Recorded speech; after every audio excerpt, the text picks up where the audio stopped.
Welcome to our second Christmas-themed episode of The Nonsense Review, also known as episode 43. Today we've got a treat. We're watching a Christmas-themed movie, or Halloween-themed movie, depending on how you look at it. Loving gem that people look back on called Nightmare Before Christmas. But before we get into that, I should probably introduce ourselves. I'm your host, as always, Devon. Joining me equally, as always, is Rick. Hello, ho, ho. Before we get into the bulk of our review, if you're familiar with the podcast, you know what we like to do is we like to talk about our weeks and the goings-on in the wide world. This week, however, we've got a bit of a different thing in mind. It's only been a few days since our last recording session. I know we're peeling back the curtain a little bit, but this is a bit of a longer one, and I'm occupied at the weekend. The other thing is, me and Rick have pretty much done the same thing, and what is that we've been doing, Rick? We have been playing the Early Access or Final Fantasy XIV Endwalker, the newest expansion that came out as of time of recording this week. And it's been difficult to get in, but other than that, we're trying to remain vague on any of the details. And we thought it would be a bit difficult to talk about anything in particular without actually giving any spoilers. So we're trying to avoid it. Yeah, we're instead going to toss over to our regular segment from the Nonsense Retrospective. And what's the name of that segment, Rick? Nonsense Asinine Hypotheticals. Now, do you have one for me? I've got one for you. You can amass a villain team. Who is on your villain team? You've got to set some ground rules here. Well, from fiction, I think is the obvious one. You're not just going to pick Hitler. Well, Hitler's not a good pick anyway. No. I meant, like, you can't just say it as a team of villains, because it's just like, okay, I'll take all the villains, please. Give me a number. I'd say 3 or 4, depending on whether you have 3 that you think wouldn't work with anymore. Boy, this is an annoying one, because this is a thinker. I'll go to the old well. I'll take Darth Vader. Sure. He's an enforcer. He's a magic man. Mm-hmm. Yeah, I'll take Vader. He's a decent enforcer, and as long as he's not the one in charge, you know, he's a pretty good pick. Yeah, as long as he's in the Vader role. Pretty much, yeah. I'll take Hordak. Hordak, okay. I'll take classic Hordak. Okay. Not quite as evil as Horde Prime, but not quite as nice as Hordak from Princesses of Power. Mm-hmm. So I'll take him. He can be in charge, because he's not as incompetent as Skeletor, but he's not competent, otherwise he'd probably be able to beat She-Ra. Yeah. As my final pick, I will take Kuja from FF9. Kuja, yeah. Because I can't think of anyone else, and even if he tried something, he probably could not beat Vader or even Hordak. He plays the part of a toady quite well until he gets bored with it. If he thinks that by working with Hordak and Darth Vader will let him live forever, then he will do it without much fuss. And also, he is very easy on the eyes. Yeah, he is. So Darth Vader, classic Hordak, and Kuja. But yeah, have you got one for me? You get to choose a Disney property that becomes a Kingdom Hearts world. Which one is it and why? The Owl House. Because it's the Owl House. Oh, Jesus Christ, I didn't even think of going there. Yes, that would be a perfect pick. Yeah. Which fucking person from the Owl House cast would you have be the guest character? Do you make it Eda or do you make it Loose? I make it Teen Eda. I think you could actually have it be both. Yeah, you have Loose be the one that introduces you to the world, leads you to the Owl House, and then once you're there, Eda becomes your main NPC in the house, and then Loose out in the world. Until she loses all of her potions and turns into the Owl Beast, and then she becomes a boss fight with Luz helping you out. Yeah. Oh my god, I want this Kingdom Hearts game now. Because actually taking care of the Emperor is too big for a Kingdom Hearts game. The Titan Island is about the right size for a world. Obviously, you're not going to go to every corner of it, but there's enough boundaries in there that it won't feel silly to have a small world. Like, as long as you don't make them go inside the school and shit, then yeah, you can get away with it quite easily. Like, Kingdom Hearts is weird in that the zones are deceptive in that they make themselves seem big, but they're actually very small. Yeah. It's a small map in a big vista. Good pick. Owl House is a great pick. I generally thought you might go with Star Wars, but man, on the subject of the Owl House being a good Kingdom Hearts world, the Amphibia would also do pretty damn well. It would be, yeah. Like, it's probably an easier one to theme as well, because everything is that theme. Yeah, everything's already trying to kill you as well. Yep. But yes, speaking of Disney franchises, there was a reason behind my question. Rick, what are we doing today? We are doing one of the worlds in Kingdom Hearts. Tim Burton's The Nightmare Before Christmas. It's on Disney Plus if you want to watch along with us. 3, 2, 1, and go. I find it very interesting that it's called Tim Burton's The Nightmare Before Christmas, because something that people tend to get mixed up quite a lot is Tim Burton didn't actually direct this. Fuck, that's loud. Tim Burton was the writer and the producer for it, but he did not direct it, like so many people tend to claim. But, you know, yeah, okay. He also was a writer on it, so I'd argue that that is a more important role than director. I think so as well. But It's not the world we live in, is it, Rick? Nope. There's a lot of stock put in directing, for some reason. Yeah. Like, I also don't think editors get enough fucking credit. No. But, director is the CEO of a movie. No, he fucking ain't. Okay. He's the manager of a movie. Middle management, essentially. Yeah. Now, fun fact. Well, fun fact for most, depressing fact for me. I'm older than this film. Okay. By a year. Unlike The Simpsons. Yeah. This is the first Christmas thing that we reviewed that has come out since you were born. Oh, yeah. But man, like, I didn't think I was older than Stopmation. Man, related to what we're seeing right here, Marilyn Manson did a cover of this song. It is fucking great. This is Halloween, this is Halloween.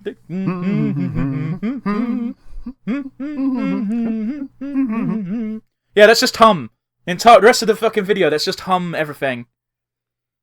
Man, that's a cool fucking effect, come to think of it, having a bit of 2D drawing over 3D backgrounds. Yeah. Like, yeah, of course Marilyn Manson did a fucking cover of this song. Like, just give this a bit of a harder background and Marilyn Manson screaming the fucking lyrics. And like, yeah, of course, it fits fucking perfectly. Look at that Nosferatu on the left.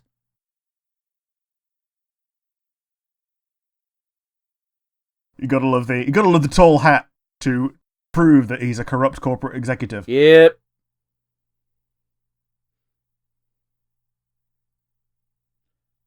Oh my days, I didn't realise how grotesque that front monster was.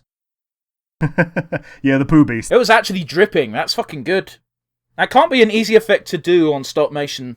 It's very difficult on clay.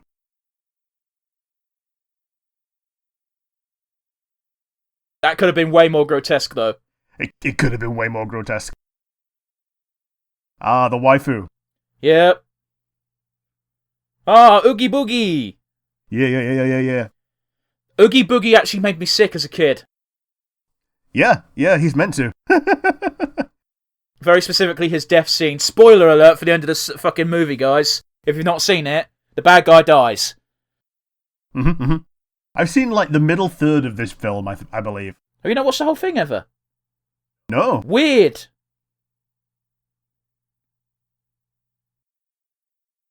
Yeah, it is really weird, because I love Halloween. And I tolerate Christmas. Tolerate Christmas. Okay, I'm excited for Christmas for 3 days. Right, yeah, I get you, I feel you. Yeah, because my birthday is 3 days before Christmas. Yep. And as a young edgelord,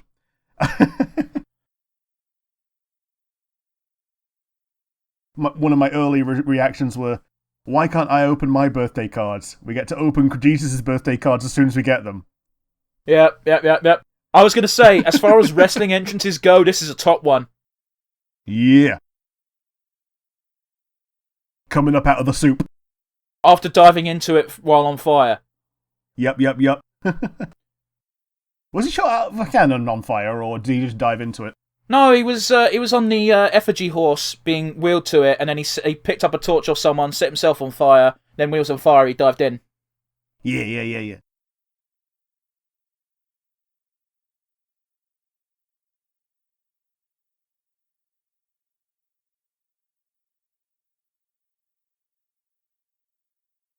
I like how they're giving each other props.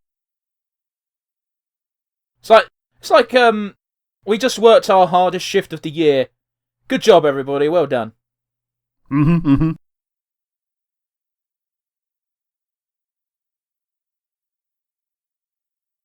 Boy, like, even at the time, this was horrifying to watch, but retroactively, that's a bad thing to see, isn't it? Yeah. Oh. Like, she just undoes her arm. I like how she still has control of it, though. Yeah.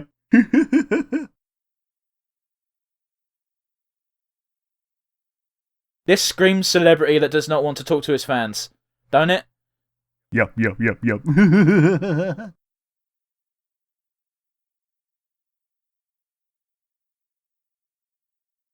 Just to all the vampires. I can't imagine that was a very common activity for everybody to want to do. I mean, it's that or the mosquitoes, basically. And they're not really Halloween beasties, are they? No, they're just annoying all the world boosties.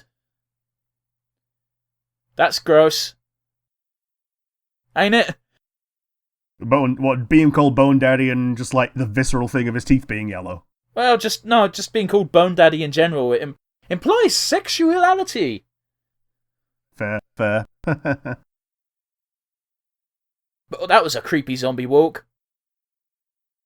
Man, I forgot that she was stuffed. Well, she's just a doll, basically, ain't she? Yeah. I thought she was a zombie and like she had bones and everything. But yeah, we saw the stuffing earlier. But yeah, we saw the stuffing when her arm got ripped off and started bonking her dad on the head. Yeah. Yeah, the dog, Frank and Weenie. I mean, it's called Zero, but yeah, but the same dog appears in Frankenweenie or a very similar dog with very similar art style. I've never seen Frank and Weenie. Fair enough. Next Halloween, I suppose. If we're still doing this. But yeah, it's a Tim Burton Halloween story. Kid that resurrects his dog, or attempts to. I think this is one of the better Tim Burton things based on the fact, well, maybe not so much if you watch his other animated crap, but at the time, it was like, oh look, it's Tim Burton not doing traditional Tim Burton style shit. Yeah, he's not doing Edward Scissorhands. Or Batman. Yeah. Man, I just didn't know that was a thing until, like, I was old enough to appreciate it. Well, here's the thing. Before Tim Burton had a hard-on for Johnny Depp, he had a hard-on for, what's his name? He played Vulture. Keaton. Oh, yeah. What's his first name? Michael Keaton. Buster Keaton? No, Michael. Buster Keaton! Buster Keaton! How old do you think Tim Burton is? 1,000. Yeah, Michael Keaton. Buster Keaton.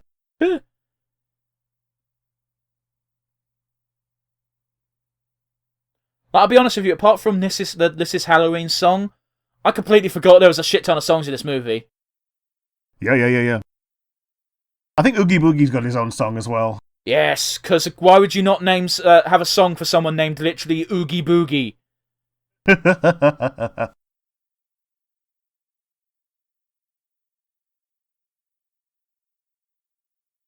Man, I've told this story before, but seeing as we're watching the film, I might as well tell it now, especially during this song, which be honest with you guys, don't give much of a fuck about. I might not have actually told it on the podcast. I've definitely told it to you, where when I was a kid, I told people about this film and no one fucking believed me it was real. Yeah. So a bunch of your kid friends thought you were making the entire thing up because it was such a fucking fever dream. Yeah, and like, because no one I'd said it to had seen it or thought, and therefore assumed I was making shit up. Man, I wish I was this creative. I'm not. I was just like, well, no one else has seen it, and everyone seems convinced I made it up, so maybe I did. I got gaslit by my classmates when I was 7. Getting gaslit about a Disney film. There you go. Oh, look how sad she looked. She is kind of like, a kicked puppy in this film. Yeah, absolutely. She needs a hug. Yeah. 500 cc's of hug stat. Yes. Man, I'm not spoiling nothing, but my desire for an Alice hug button in 14 has not died since playing Endwalker. Yep. I'll still say that I hear that and raise you a dual-wield head pat both alley both. Rich Hazel, Deadly... Oh, okay, it's literally just fucking the names of the plants on the gravestones. That's a bit weird. Yep. Oh, it's Halloween Town. I really shouldn't be surprised. Mm-hmm. Yeah, you got my arm, you old prick.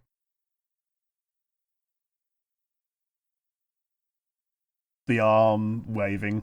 Man, it does not help that even as she talks, she sounds like a wounded puppy. Mm-hmm. And he's put her in high heels, so she still has to walk like she's concentrating at all times. Yeah.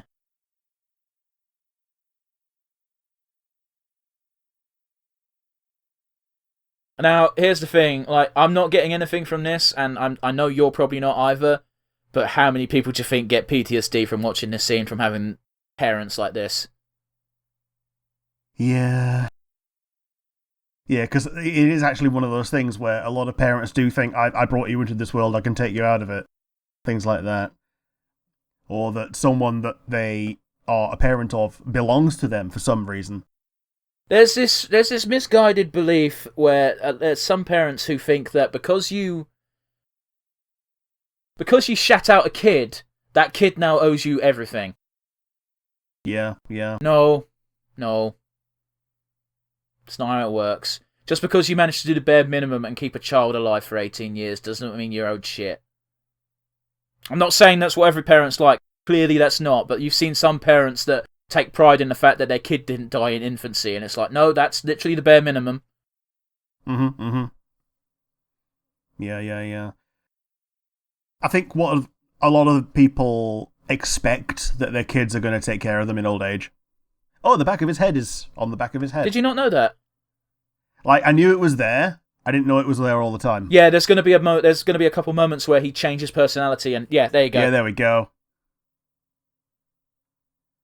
Oh, I don't like that. I know you're not meant to, but he does the angry thing behind closed doors and then changes back to smiles. Oh no, I don't really mind about that. I'm talking about the eyeball on the outside the door. Okay. Oh, I hate that. That's too real. I'm the elected official. I can't do this shit on my own. That's why we elected you, you prick. Well, also, you elect people to delegate as well. Okay, I'm going to talk about Game of Thrones here for a minute. Okay. Robert Baratheon dies very early on, well, near the end of the first book. And the Seven Kingdoms quickly descend into shit because, hey, they've got a king on the throne who's an idiot. Robert Baratheon was an idiot, but he didn't care about the throne and he knew he was an idiot, so he had his small council do everything for him.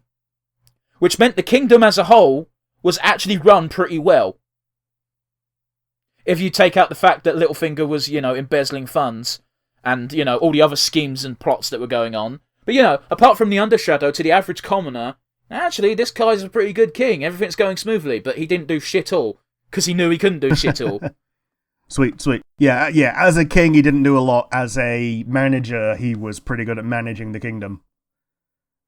By installing middle management. Yeah, you're technically correct, but at the same time, he was shit. Okay. He was shit, his regime was decent. Yeah, there we go. That's pretty much it.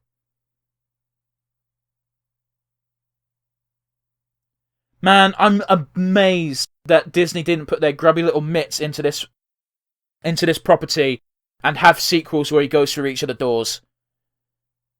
Yeah. I'm so glad they didn't, because this film would probably be seen as trash if they did. Yeah, it'd just be one in a series of many... I mean, what else are you going to do? You're going to do Easter, and that's pretty much it. They had a Thanksgiving door. They had a St. Patrick's Day door, which, to be honest with you, outside of America, not many people really celebrate that. Yeah. Well, I mean, they celebrate it in Ireland. Yeah, but they celebrate it more as a religious thing in Ireland. Yeah. Oh, I do remember this song. What's this? There's something in the air. I don't remember the words, but I remember the song. It was actually one of the few cool things that Kingdom Hearts 2 did, in that in Kingdom Hearts 2, you spent most of the... There's colour everywhere, that's the line. You spent much of Kingdom Hearts 2 in Snowland with Santa Claus and shit. Mm-hmm. Actually, I think Jack calls him Sandy Claus, doesn't he? Yeah. He makes a good snowman. Yeah, he does.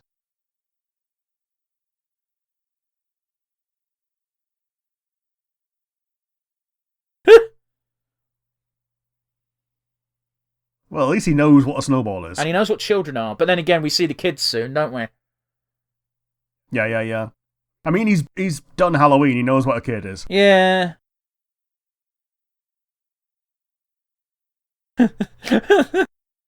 My brain fuck really went fuck. Well, he's done a kid before. He knows what Halloween is. Oh boy. Yeah. Oh Jesus Christ, that's. I don't know why that made me chuckle, because it shouldn't. It's horrible.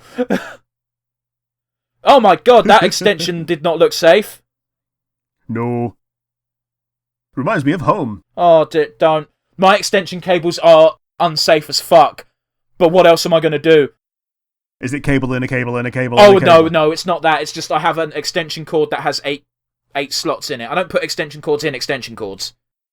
Sure.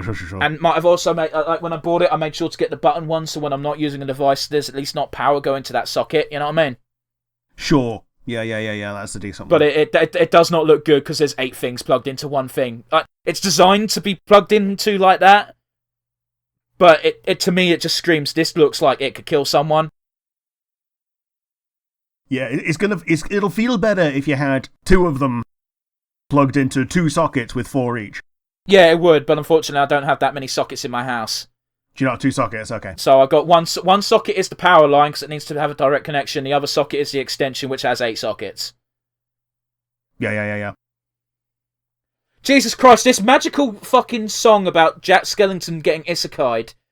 But, here I am talking about extension leads.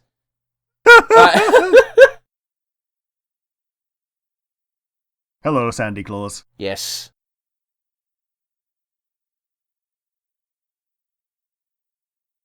Yeah, one of the big debates is whether this is a Christmas film or Halloween film. So in America, it just gets pigeonholed. Sorry. Well, here's the thing. It's both and neither. It's the actual annoying thing, because the beginning of the film is as Halloween ends, and the end of the film is as Christmas begins. So, I could see arguments being made for either one, but I can also see the argument of it's just a generic holiday film. Play it any time between October and December and you'll be fine. Yeah, so the happy medium is normally it gets played on Thanksgiving. Which is not really good at all, really, because it's neither. It's definitely not that. It's not a Thanksgiving film. It has nothing to do with Thanksgiving. But if you've split the difference between Christmas and not New Year, Christmas and Halloween, you pretty much get Thanksgiving. Yes. Who wants to talk about murders? It just puts him to sleep, bro. It shouldn't. No. It should kill him, but that much should definitely kill him. But I do like the way she gets around the taste test is she has her own spoon with holes in.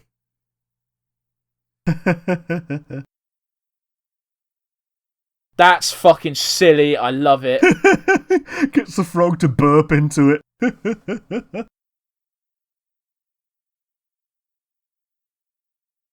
That is a bad way to take something out your fucking cupboard. Yep.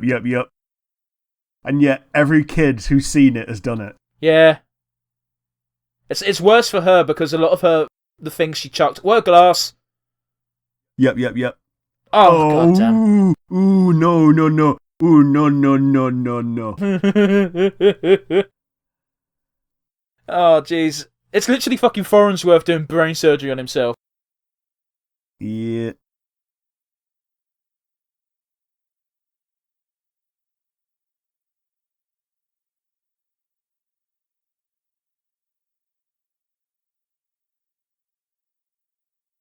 I don't like this guy, but you can't blame him for being cautious at this point. Mm-hmm. That was good English, me.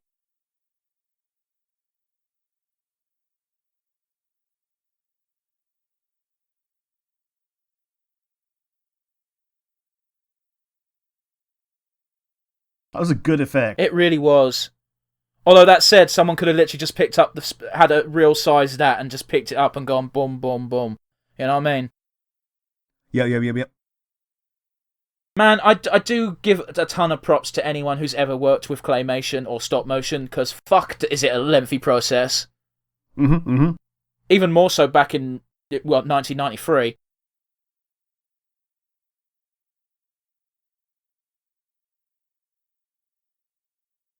My God, I believe this actually gives everyone a fit. Yeah, yeah. I fucking love the sunglasses, man. Well, they're goggles, but they look like sunglasses. Yeah, snow goggles, yeah. Oh, Jesus Christ, my hair's so long, a strand fucking got in my way while I was taking a drink. Oh, that's vile. Why is it making bubble sounds? I don't know. Maybe because it's designed by fucking Willy Wonka or something, I don't know. Yeah, maybe. Well, at least she cares about him enough to actually give him a blankie. Well, she doesn't hate... Well, it's weird, because she does treat him as a father, but it's like, even she can see that she needs to get away from him in order to actually live her life. His viewpoint is, I fucking made you, you don't have a life outside serving me. You are Igor, not Torta. I don't think I need to clarify the fact that that's fucked up. Just in case people can't tell, that's fucked up. Yup.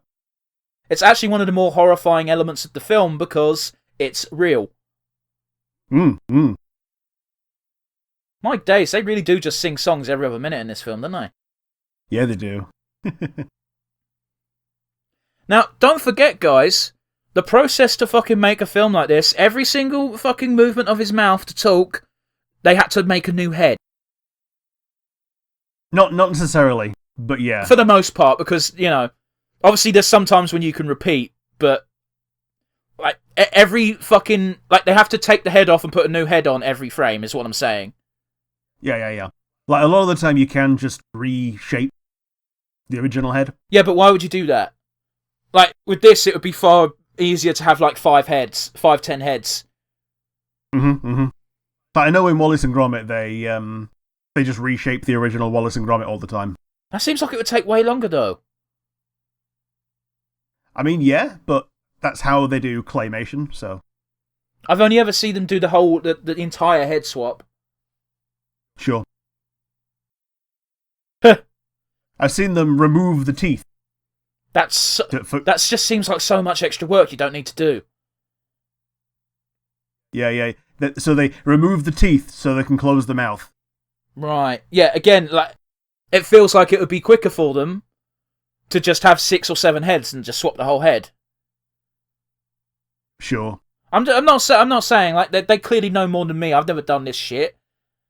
It means they have to have 6 or 7 exactly perfect heads. Well, you could just, not be perfect. Like, there's been a few shots in this that haven't been perfect. There's been a few times when Sally's head has looked off. But, Also, like, look at Jack Skellington's head. It's just a circle. Yeah.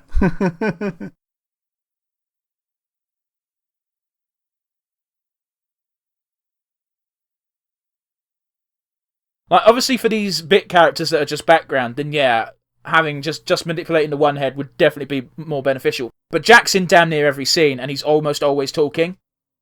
Like, when we just saw Sally shifting her eyes, that was probably just they moved the eyes a little bit.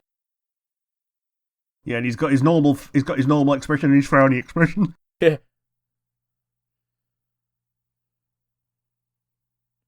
Oh, I wasn't paying attention to the subtitles. Did they spell claws as in animal claws? I didn't. I also didn't pay attention.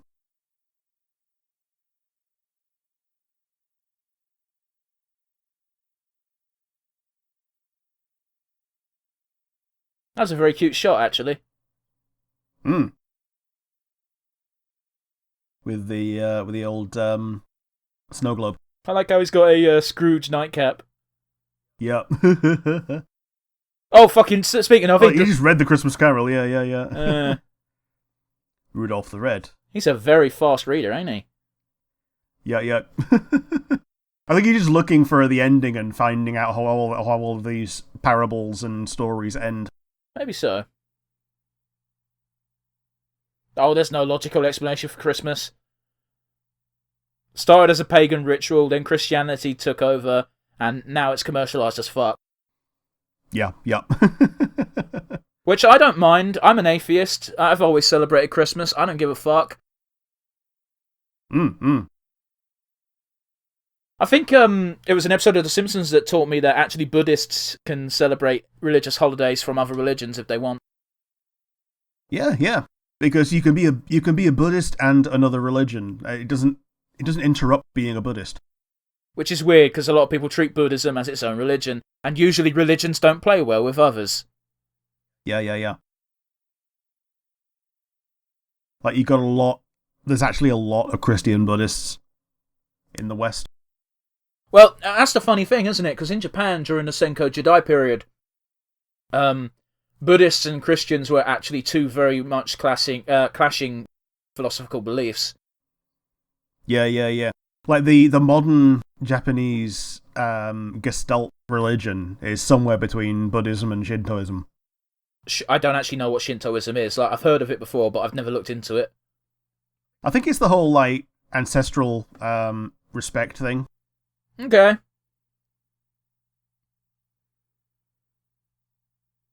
The one that has the temples that you go to on New Year's that you've seen in anime.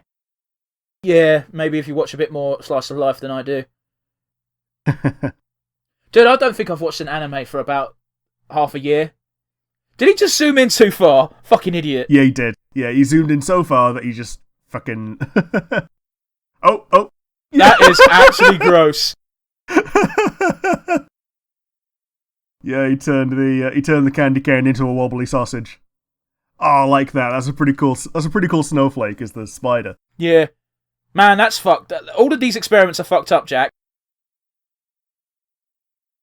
The question is that a glass one? I was going to say that would hurt, but he's just bones, so I guess not. Mm-hmm. This is that is the best representation of a scientist ever. It's like, wow, that's fucking interesting, but why? Yeah, it's a really good, like, reaction gif of interesting reaction, but what does it mean?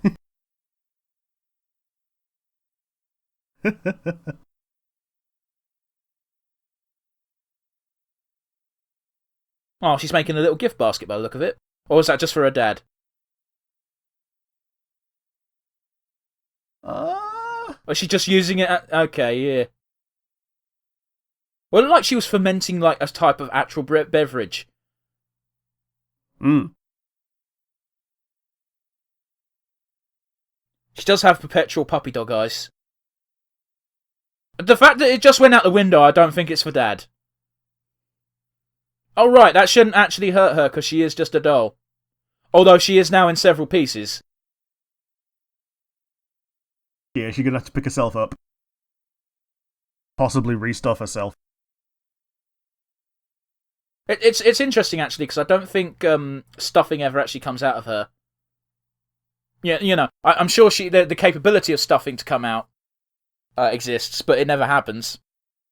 Plus, you know, the leaves that are on the floor right now that have come out of her. Well, I assumed she was actually stuffed with cotton, but okay, I guess it could be that. You're right. No, she's stuffed with leaves. Like when we saw her putting one up her arm, it was a leaf from out in the world. Fair enough, man. Fair enough. Do you want to shout out how impressive it was that she could sew with one hand? I mean, yeah, that is pretty impressive. I suppose that was a skill born of necessity.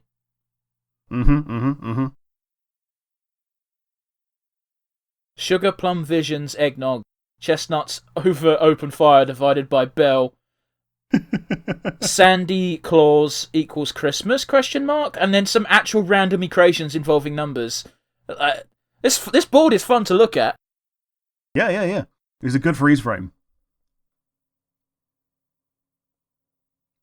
Bing bong. Now, how would sex between a doll and a skeleton work? Well... Because he ain't got a dick, and I assume she doesn't have a vagina. I'm not saying she doesn't, she might. But it'd be kind of messed... I don't know, if his goal was to mimic life, then I suppose it would make sense for her to have it, but... Yeah. I mean, a bit of a low-hanging fruit, but they bone! Ha! I'm going to assume that she has the parts, because he gave her breasts, and like if his purpose was to just make a being to serve him, then breasts serve no purpose, and what the fuck is going on with this Christmas magic bullshit? Yep. I think that's the plot point. Oh, there we are. The effigy is now burning. Oh boy. Because they don't get along very well. Now you have a burnt out twig. That was a great fucking expression, though. Mm-hmm. Say, what the fizzle expression? Oh, the skeleton crow. No, not crow. Skeleton chicken. Look at this fucking a cappella barbershop quartet. They just peace out.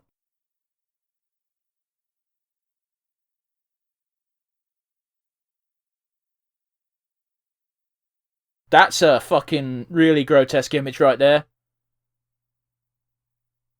What, looking at someone's house and watching them pacing back and forth? No, the fucking mother and child, the chain connecting them. Okay, fair enough. Where the kid that just goes, hope he hasn't died.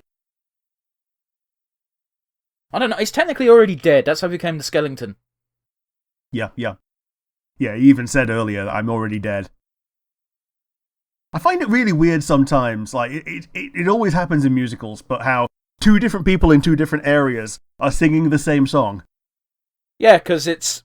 that's just how it works in musical worlds, unfortunately. Yeah. You're right, it's stupid, but hey-ho.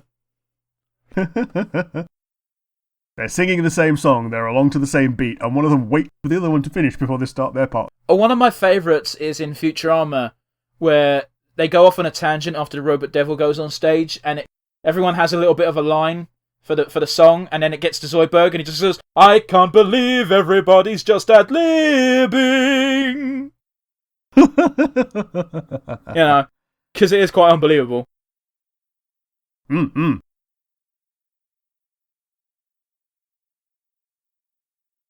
It doesn't really apply to Jack Skellington, because it's one dude doing one voice, but voice actors who can sing in other voices impresses the shit out of me.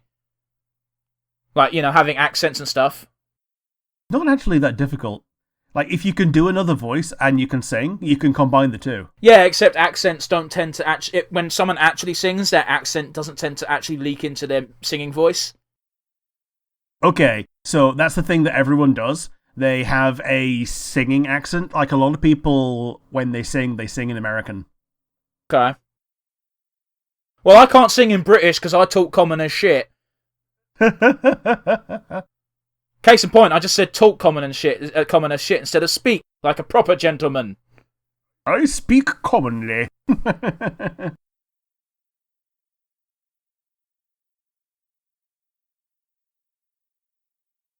I like how he's plugged the Christmas lights into the electric chair.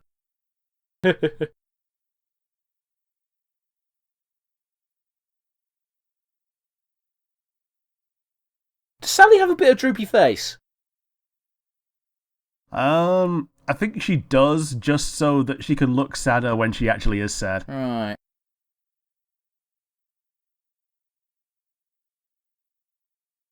Oh, look how sad she looks! Oh! Oh!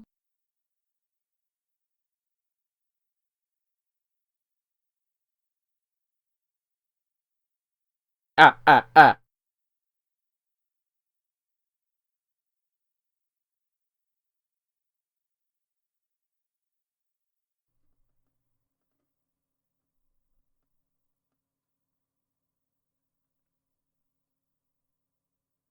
It's one of those things that the film does quite well in that Jack is actually trying, but because of the way he's been raised, the way he's lived his entire life, it's actually impossible for him to do this well. Yeah. Lock, Shock, and Barrel are a great trio of names because it sounds like a wrestling move if you put them all together. Yeah. It's a movie as well, Lock, Stock, and Two Smoking Barrels. Yeah, except it's Shock, not Stock. Oh, Lock, Stock, yeah, okay. It's Lock, Shock, and Barrel. The film you're saying is Lock, Stock, and Barrel. Okay.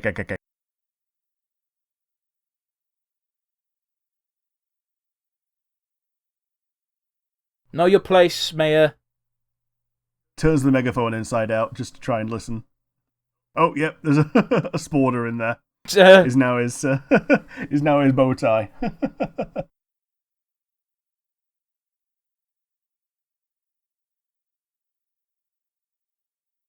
Man, I do love how they get away with not having to animate these fuckers' mouths by having them wear masks. Yep. It's, the fingers crossed behind the back is a thing that, like, fiction does it all the time. It doesn't work in real life. You can't just choose to lie by crossing your fingers. It's entirely a visual cue for the audience. However, when you're a dumb fucking shit kid, you fucking see that in a bunch of things. You're like, oh, it must be true, so I'm going to do that. Yeah. And then you get bollocked. Yeah. Like, even if that worked, there's no way to verify that you actually did that when talking. Mm-hmm. I was just saying I like how they've got the masks on so they don't have to animate the mouths, and then they take the fucking masks on for the entire song. Yeah, for their song, they have the masks off. Otherwise, it'd be lazy.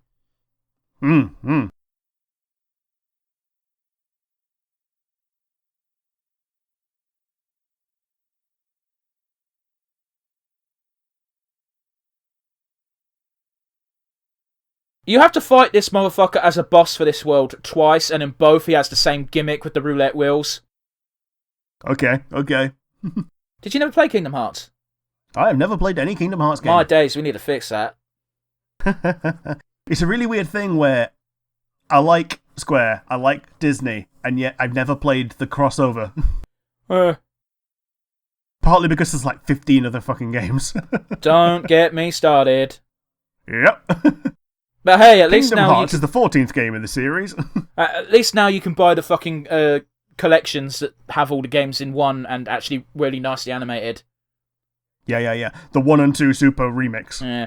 Which include boss fights that we never got over here. They were Japan only. Yeah. Which is bollocks.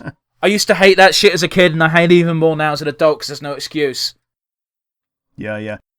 We actually got the good version of FF10. Did we? Yeah. So they had to have a re-release in Japan and America that had the extra stuff that we had. Was kind of a bit of a pain in the arse because if you wanted to go back to Besaid Temple, you had to fight Dark Anima. Yeah. Not Valifor. Anima, Dark Valifor, yeah. Which, it was the easiest one of the dark villains because it only ever did more than 9999 to one person, so you could just revive them. Yeah. Like, the Dark Aeon fights were bullshit. Not because they weren't clever or sophisticated. It does big number. Mm-hmm. Which is the laziest and most annoying way to inflate difficulty is number big. Beat big number. That's why Dragon Ball kind of sucks. Oh, it's even worse with the Mega Sisters because like they've got auto break and auto kill and auto cancel, auto revive. I really fucking Dark Aeons suck. I didn't like them. There's a lot of challenge bosses in Final Fantasy that I don't mind, but the Dark Aeons were just ridiculously. They were just ridiculous. Was there a Dark Yojimbo? I can't remember. Yeah, neither can I.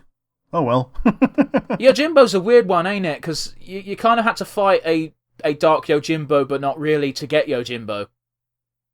Yeah, okay. But like, yeah, you fight a non-Dark Yojimbo just to get him, and then. Oh fuck it! I'll be honest with you. Like, nothing interesting is going to happen in the film for at least 5 minutes, so I'm going to Google it. Boy, I hope there's nothing to do with Yojimbo and Endwalker. No, that was in Stormblood. Dark Yojimbo is an optional boss in the International PAL and HD remaster versions of FF10. He becomes available after leaving and re-entering the Cavern of the Stolen Faith. Okay. Yeah, you fight him in the same place you fight the regular. Yeah, just go out and go back straight back in. You got Dark Yojimbo. Go.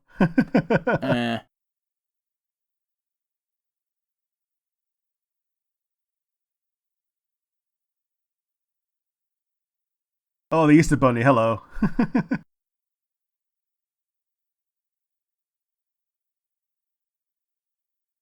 No, that's kind of cute. It is, yeah.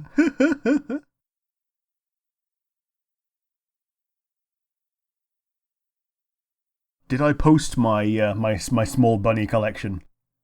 I don't know.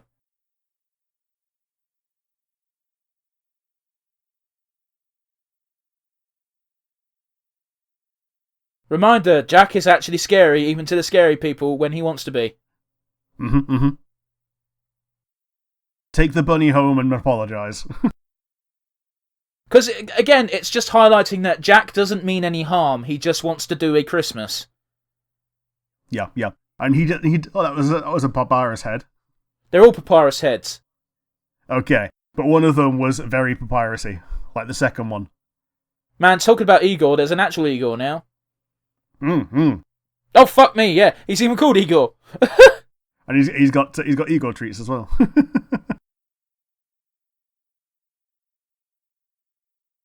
35 days till Xmas. So this would actually be about Thanksgiving at this point, then? I guess so, yeah. Oh, right, Sally's a good seamstress, therefore she's making the Santa outfit. Oh my god, I know I shouldn't be thinking this, but all I can think is, fuck me, not another song. It's a shame, because they start with the best track. And then 2 songs later, they got the second best track of the, what's this? What's this? There's colour everywhere.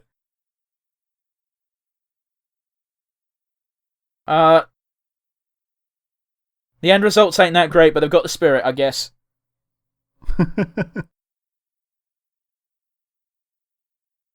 He's a little confused, but he has... There we go, that was the line I was trying to think of, but it fucking completely slipped my mind. That's terrifying. Yeah, I do like some of the effects that they're doing, though. Like, they kill the duck and put it in a coffin, wrap it up nice with a nice little bow. I thought it was a mechanical duck. Well, it's a mechanical duck, and they killed it by putting bullet holes and stuff in it, and blood. Okay. I didn't get any of that from that. It looked like it was just a model because they were painting the eyes on and everything. Oh yeah, totally. It's a mechanical model duck that they make look like it's dead before they put it in the coffin. Oh, okay then, sure.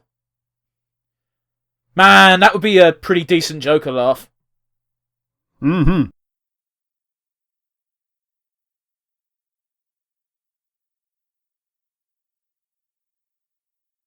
It's actually not bad. I wouldn't wear it, but it's not bad. He looks a bit like a wig. Oh, the drippy guy. Oh no, it's sticky. That That would be an awful surprise to have in one of those things. Fucking dead skull. Any surprise is an awful surprise for having one of those I things. guess. Oh boy, we're getting close. 11 days left. Don't forget, guys, Santa Claus is a slave driver. Yeah. Oh, this is an 18 plus, guys. You shouldn't be watching this if you're a kid. It's a bit late to mention that, but... Remember we mentioned last week when you were going to do the Santa training? Yeah. And with them asking, how do you justify that Santa does it all in one night? Except I didn't say that because I wasn't a JoJo fan at the time. Yeah. I do kind of like my idea of, oh yeah, he doesn't work for the entire rest of the year, so he saves up the time from the rest of the year and uses it on Christmas Eve. I even said at the time that that's a great fucking answer. Yeah. Because the elves use that time all year round to make the presents for next year. Yep. But another thing is, Santa is a very important thing for a family to... Santa gives you the things that you're not expecting. He gives you the little presents. The big presents still come from your family. I think that's an important thing to have, because otherwise, why would you thank your aunties and uncles if they all come from Santa? Absolutely. I'll get into it more when we do the Christmas-themed episode, but whenever we got gifts, we'd have a sack from Santa Claus, and it was all crap. Yeah. but I mean that in a nice way, if you get me. Yeah. Like, it was stuff you wouldn't ask for, and like there was stuff like little tiny Coca-Cola cans, which makes sense because his face was on the can, so he must have had to deal with them, right? Uh, Yeah. Well, there's the urban legend that he's red because of coke. it's not urban legend, that's fact. He used to be green. Oh yeah, because wasn't it an Irish Santa? You can still get a green Santa Claus costume if you're in Ireland. Yeah, probably. Mm. I like how the beard doesn't even go reach his chin. Mm-hmm. Yeah, because he's too fucking tall.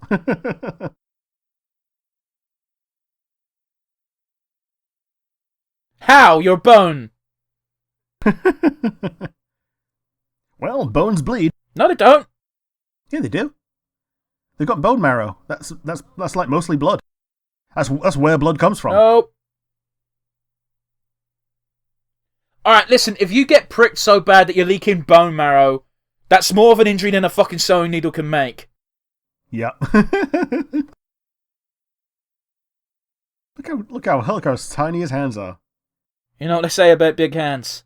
That means when Jack was alive, he had a monster cock. He's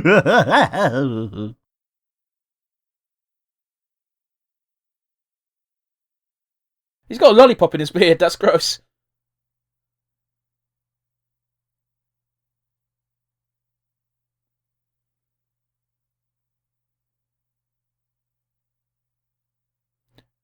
Oh, he even took his fucking hat.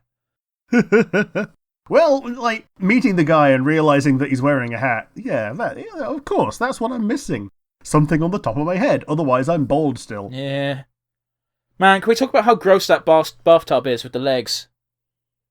I like the visceral bouncing of the Santa belly.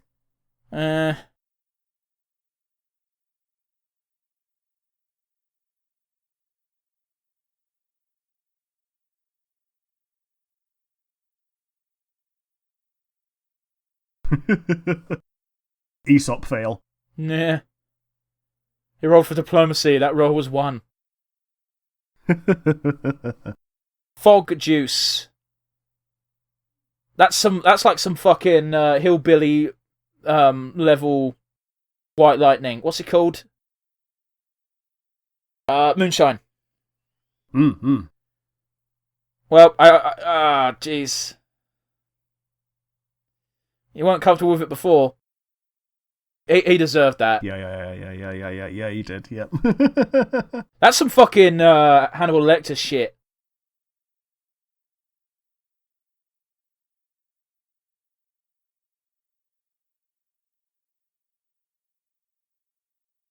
Alright, I can see the logic. Shouldn't fucking... No, he'd get stuck so many... He's dead. Santa just got murdered. Yeah.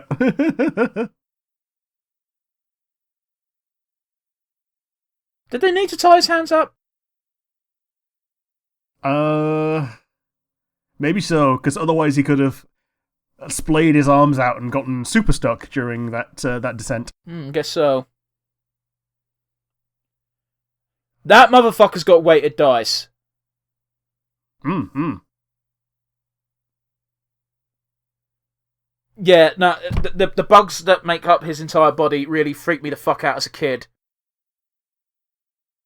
Mm-hmm. Even as an adult, it's grotesque. One of our neighbours is so scared of spiders that she unplugs the sink so a spider can't crawl up it. So plugs the sink then, you mean? No, she's completely disconnected the drain in the sink. That's ridiculous. And she reconnects it when she needs to use it. That's so much effort. That's real fear right there. Yep. Because I don't like spiders. I even told you that story about the giant fuck of spider that was in my bathtub, so I had a fucking hall wash. But I'd never go to the level of fucking disconnecting shit to make sure they don't get in the house. Mm-hmm. Even then, it was only freaked me out because it was bigger than my hand. Like, I've got big hands because I'm a big person. Yeah.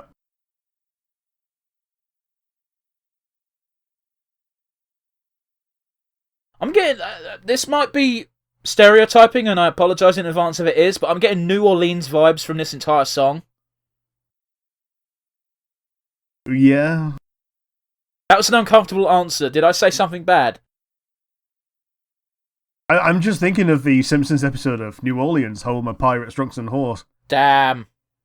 Tacky, overpriced souvenir stores. If you want to go to hell, you should take a trip down the something Missouri on the Mississippi. I didn't know Mississippi was New Orleans. Is New Orleans in Mississippi? Am I being really ignorant about geography again? I don't know, but it's a line from the song in The Simpsons, at least. Okay. Apart from the bit where there's something of the something thing, but like... Oh, the Sodom and Gomorrah on the Mississippi. Okay. Man, that's a really cool effect, isn't it? Yeah, the animated background. Yep. Man, did I tell you about that guy I met? Bit of a tangent, not gonna lie.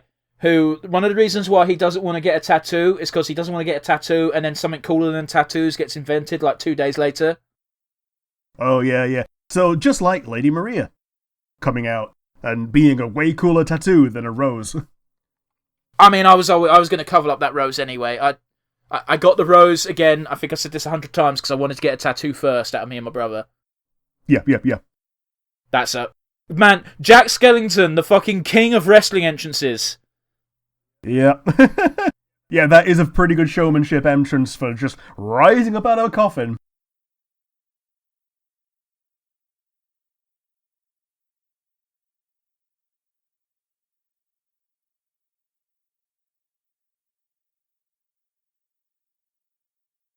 Don't big him up too much now, Mr. Mayor.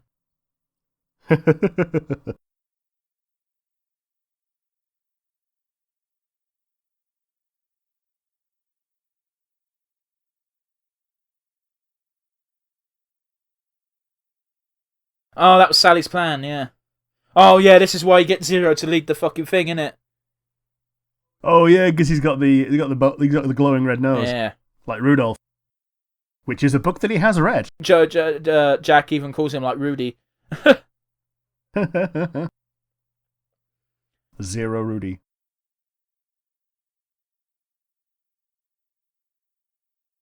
Bit on the nose, isn't it? Oh, Jesus Christ, I hate puns, but when they're mine, it's okay. Enough. Oh.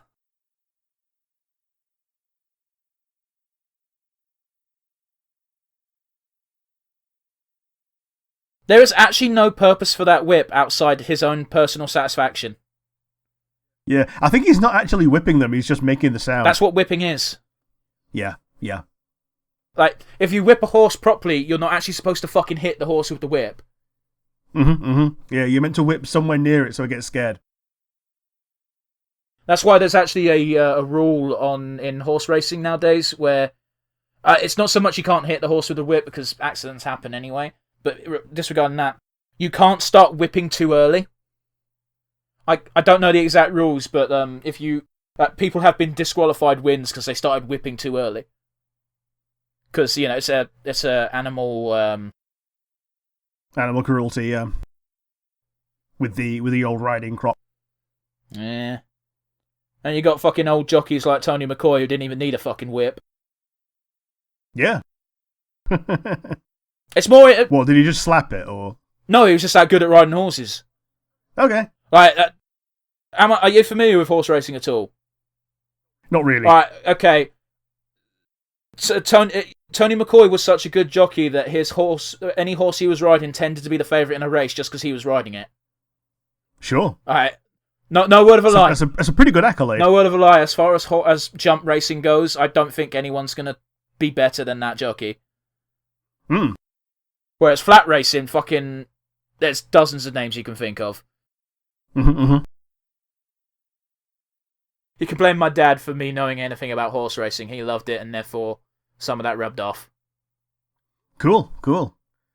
Isn't your brother also actually pretty good at horse race gambling? It really bugs me because he's got issues with gambling, but the problem is he's kind of good at it when he does it properly. Yep. His problem is when he does slot machines, because there's no gaming that system. Yeah. You can game a system where there are defined odds and there's an actual outcome that no one can guarantee. But when you've got a slot machine, the machine can just guarantee a fail. Well, if you watch horse racing and you gamble, you can get newspapers that tell you form, history, everything about the horse. You can make an educated guess on who's going to win the race based on past results and information you have at your disposal. However, with a gambling machine like a slot machine or a roulette wheel, it's literally just roll a dice. Except it's not roll a dice because if it's a machine in particular, it's rigged. Yeah. It's rigged so the house always wins. Yeah, you can even dial the machine to change the odds. Yeah. A machine will not let you beat it. The way people win in like casinos and stuff is you sit and you watch someone else lose all their money on a machine. Once they've lost all their money, you're like, cool, that machine's been fed by X amount, therefore I'm going to pounce on that machine and I'm going to get a payout. As soon as it pays out, you fuck off. Yep. That skeleton has forgotten the cardinal rule of Santa Claus, and that is to not let kids see you. Mm-hmm. He is actually very proficient at getting up and down the chimney. Again, Jack is trying in earnest to give everyone a good Christmas.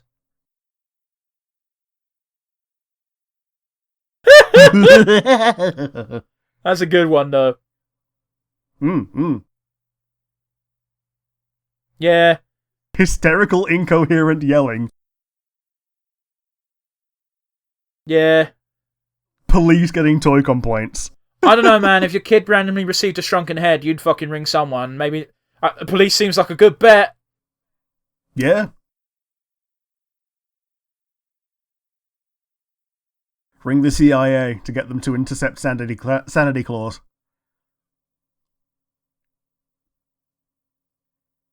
See, this is exactly... Oh, man, I remember those.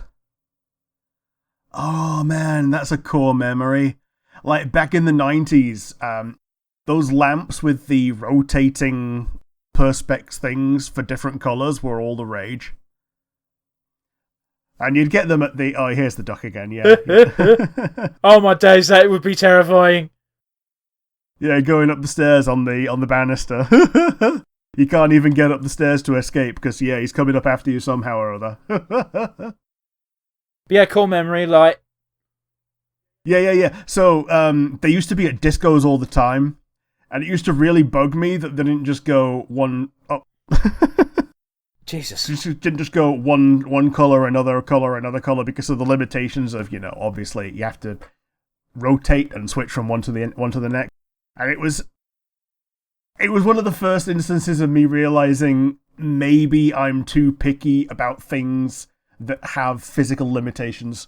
And you... Maybe I should stop being an autist. Discovering you have autism at the tender age of 3. Jesus Christ. In this world, Santa Claus is 100% real, by the way. So, this is an actual proper crime. I mean, he's 100% real in this world as well. If you're under 18, you shouldn't be watching. And if you believe in Santa Claus over the age of 18, you probably also shouldn't be watching. To be honest, I find Santa Claus a lot easier to believe in than a lot of hard religion. Okay. Go on. He's an easier sell. He doesn't need anything from you. Yeah, he does. He needs to be a good boy or girl. Or undetermined third gender. I don't know. I mean, you're meant to be good in other religions anyway, so... But you also generally need to donate to those religions, so, there is that.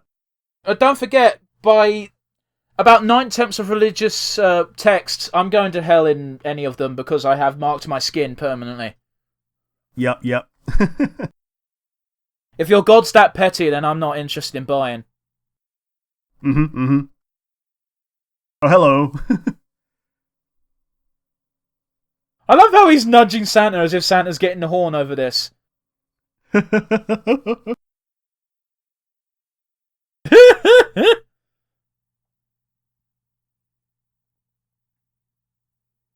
got a real good idea of... he's skeeving me out. Oh, boy. Oh. Now, the only worst thing would be if once he found out there was nothing attached to the leg, he went, I can live with this.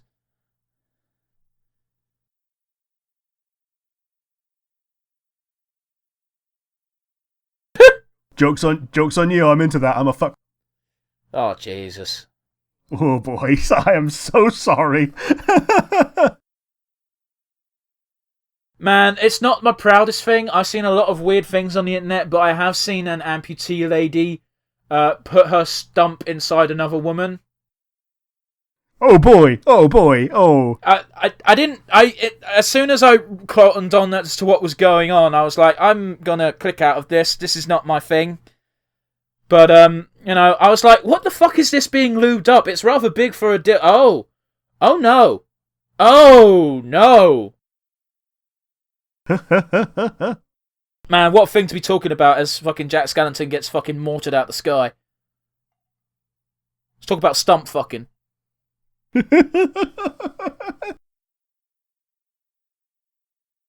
Jack is dead. Well, we must now launch a war on the human world for killing our king. And thus it became a prequel to Undertale. Jesus Christ, kind of. Yeah.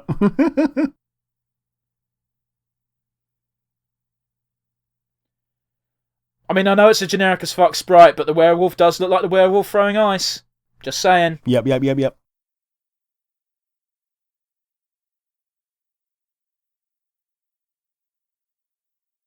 Fake Santa Claus has been shot down.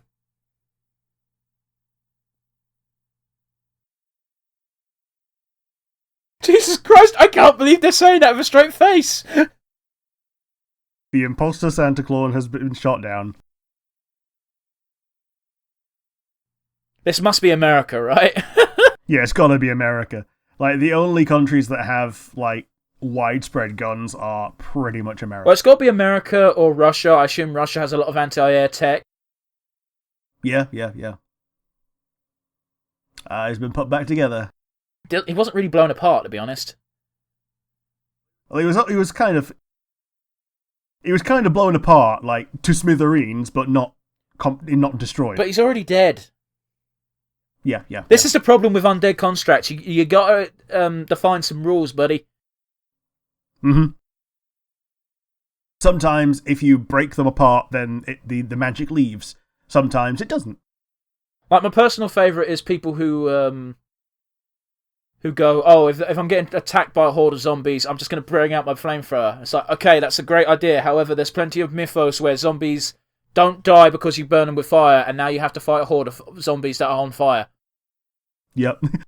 You fight flaming zombies that can now do fire damage to you by hitting you. Yeah, you've basically just given them a buff. Yeah. They dogpile on you and you take 4d4 fire damage per round. That's a lot!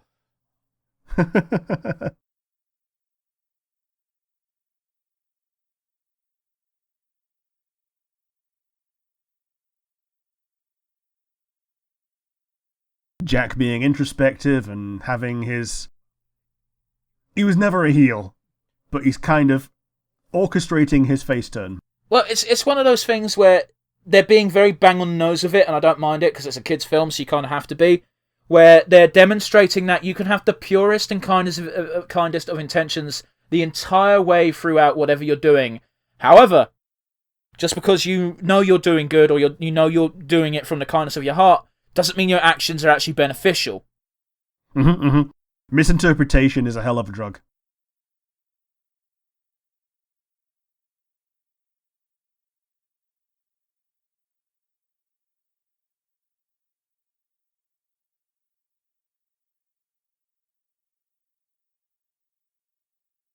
That's a fucking look at me hulking out, brother Jack.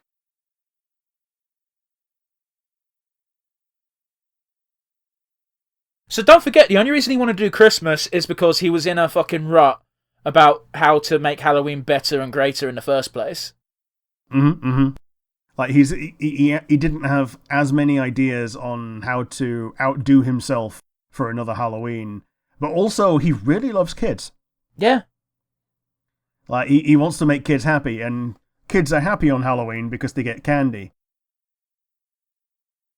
And some of them enjoy the scary stuff, but, you know, it's only the older ones that tend to enjoy the really scary stuff. Yep.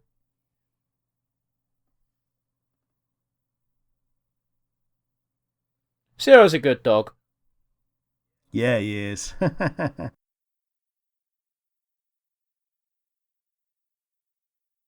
Man, is it just me, or does that sound like Keith David putting on an accent? A little bit. I don't think it is. I'm just saying, in that one particular line, it sounded like Keith David hucking up an accent.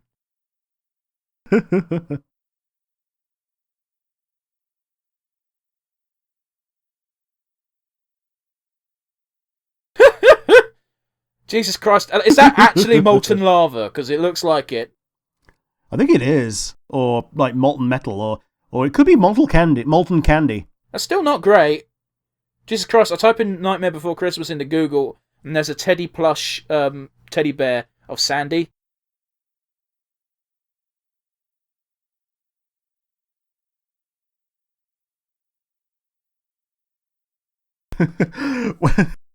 Whenever rolling dice, just re-roll them until you get the right answer. Yeah, that's why a lot of people fuck up with D&D, eh?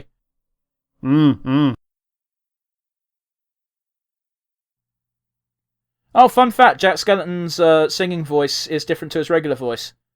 Okay. Which isn't too shocking, actually, kind of think of it. Geezer called Ken Page voiced Oogie Boogie. Yeah, I also... He's from St. Louis. Okay. St. Louis, Missouri, which I don't think is that far from the place I was mentioning with the songs. Yeah, New Orleans.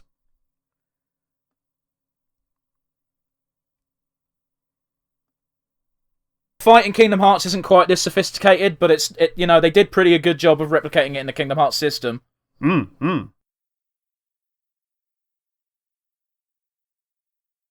yet none of them shoot Oogie. Well, they're firing a straight line, so Oogie's running specifically because if he gets caught, friendly fire. Yeah, he would also get shot, yeah. The implication... Oh, yeah, there we are. He took friendly fire from his own Boeing, but also it worked to his advantage, so... Yeah, this is the bit that really fucking fucked with me as a kid. That's fucking gross. Kudos to the fucking guys animating this shit.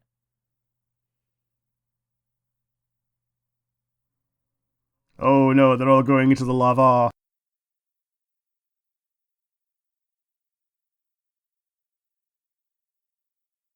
Like, didn't need to do that, but it's a good little symbolism for getting a bit of personal revenge.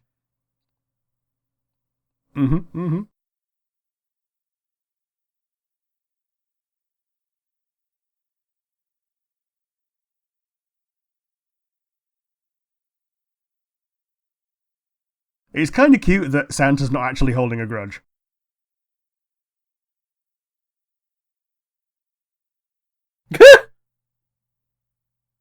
Magic, man.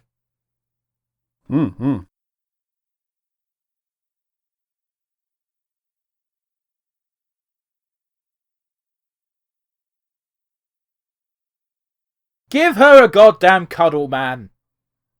Yeah. Oh yeah, she does actually... I was going to say what her jaw's on slanty. Yeah. This is going to sound very rude, and I apologise in advance, but it looks like she's had a bout of balls palsy. Yeah, but it changes the side that her lip is on, depending on what angle she's at, so... I think it's just like... It's like The Simpsons. She's got a bit of an underbite. Yeah. I like how that kid was kind of appreciative of the head, even though he didn't like it. Yeah. It's a skill that you learn, is being appreciative of shit presents. I mean, again, like I hate to bring it up often because it's makes you sound a bit like a fucking whiner, but poor kid growing up. I just like getting shit. Even if it's a Terry's chocolate orange. Okay, I didn't appreciate that because I think orange chocolate is vile. Same. Well, at least at that point you can use it for a trade-off. Mint chocolate and orange chocolate, horrible. Don't do. Ever.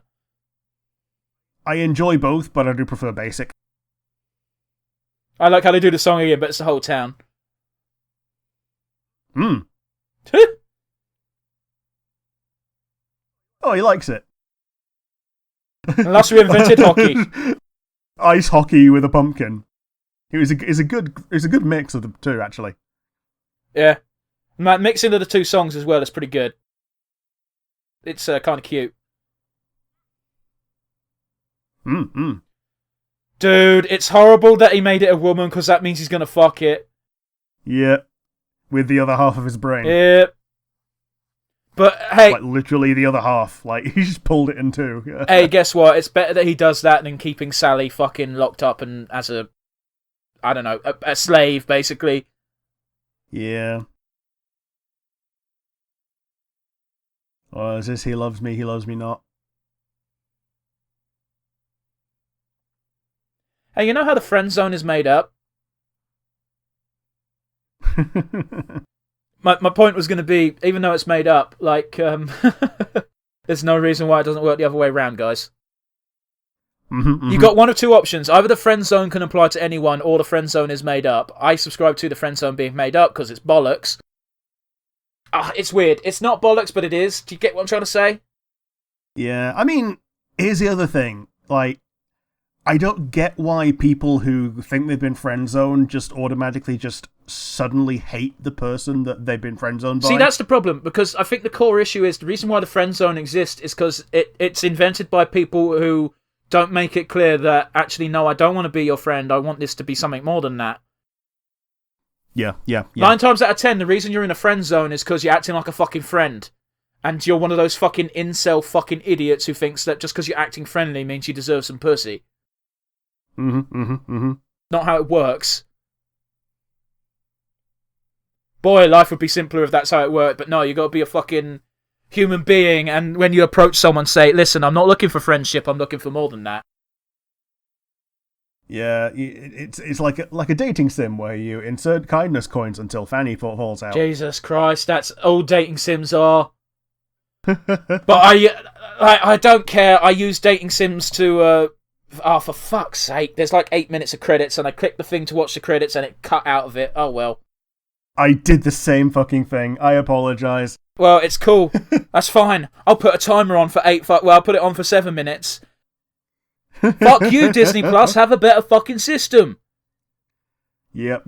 We both did the same thing of clicking on the thing that, like, normally re-maximizes the... Well, it worked last week for The Simpsons.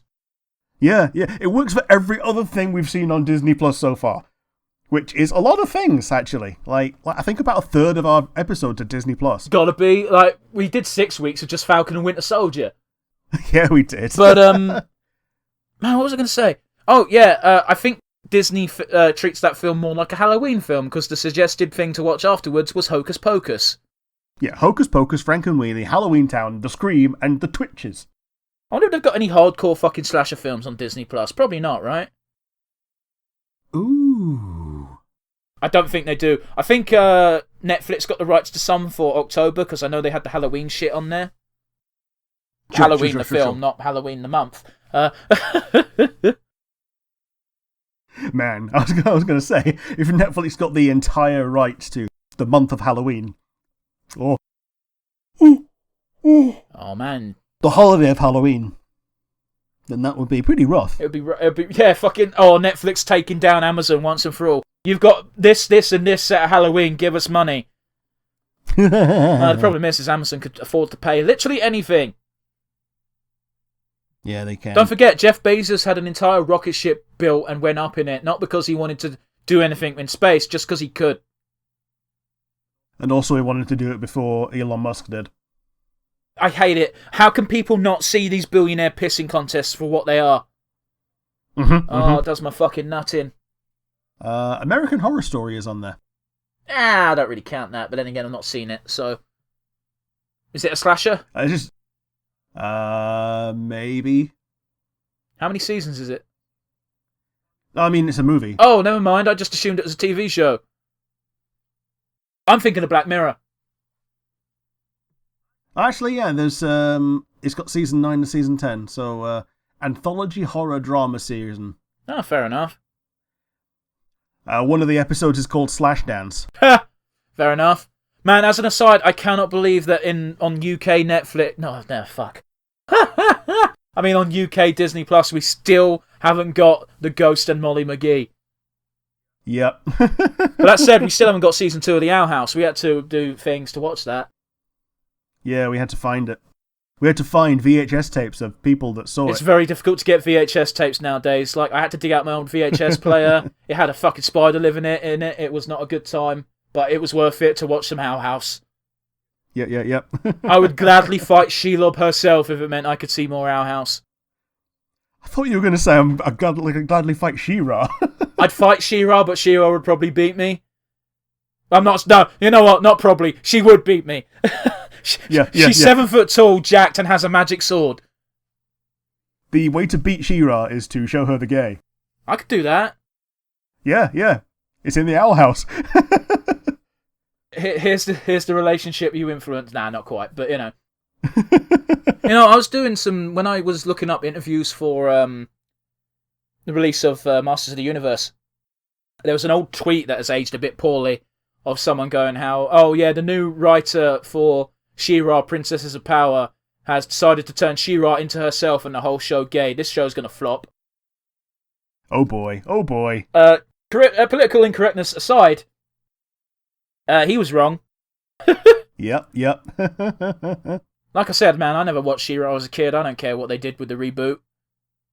There could very well be a possibility where there's a universe I live in where I was really into She-Ra as a kid, and then I saw Princess of Power and went, what the fuck is this shit?